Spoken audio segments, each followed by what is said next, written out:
Welcome to clickmyproject.com. Let's discuss on the title Privacy Preserving ECG Classification with Branching Programs and Neural Network.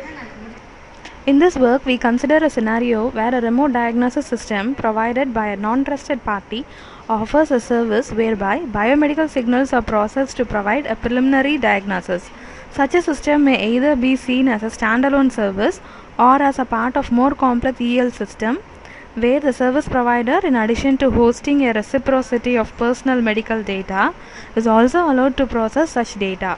In order to preserve the privacy of the users, the server should carry out its task without getting any knowledge about the private data provided by the users. At the same time, the server may not be willing to disclose the algorithm it is using to process the signal, since they represent the basis for service it is providing. More specifically, we consider the privacy-preserving classification of electrocardiogram signals in the semi-honest model.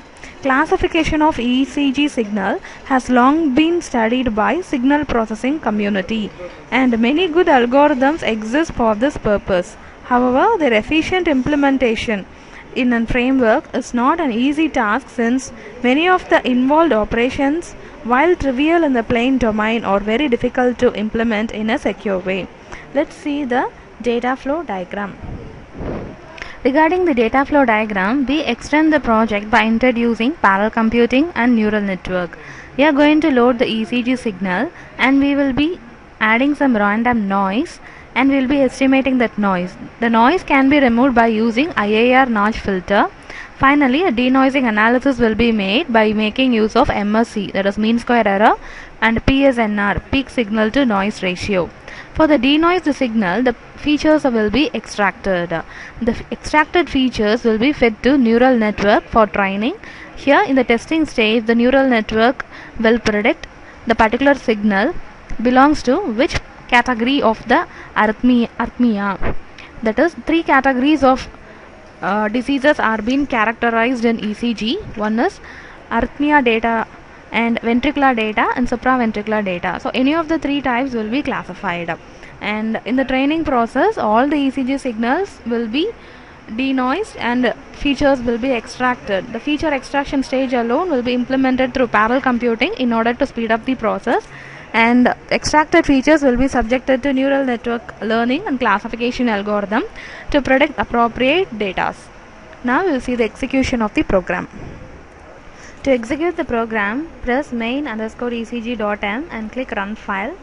A guide will be opened. This particular guide is designed to view the results of the implemented algorithm. So load a ECG signal. Open the train data folder. You can load any one of the signals. Add random noise into it. This is the noisy signal in time domain. This is the noisy signal in frequency domain. This is the MSE and PSNR, that is noise estimation parameters.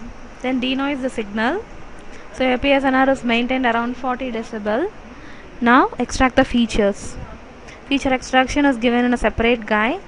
To extract the features for particular selected signal, these are the features.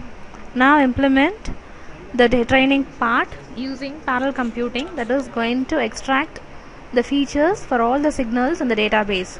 So when you press parallel computing, the command window MATLAB pool will be started, and it will be searching for the local configuration. It will be using 2 core to compute the data, so it may take some time. It is connected to 2 labs. Then after completing the feature extraction, it will send a stop signal to all the labs. After completing the parallel computing task, you have to predict the data. So your first signal is being predicted as arrhythmia affected data. So the data set classification is done by using neural network using scale conjugate gradient algorithm. This is the confusion matrix, and your data set classification is about 94.4%. All the diagonals represent the correct classification, and the values other than diagonal represents the incorrect classification, and these are the appropriate true positive and false positive parameters. Now after executing the program, to be clear with the paper, the need for privacy protection is steadily increasing in our society due to wide diffusion of online distributed services offered by non-trusted parties having potential access to private information like users' preferences or other personal data. This need is even more pressing in settings where the information to be protected is related to the health of the users. With the appearance of more and more online medical reciprocities, it is simple to imagine that in a few years, the approach to healthcare will be completely different from the actual one, and it is of the utmost importance that manipulation of sensible data does not compromise the privacy of users. Thank you.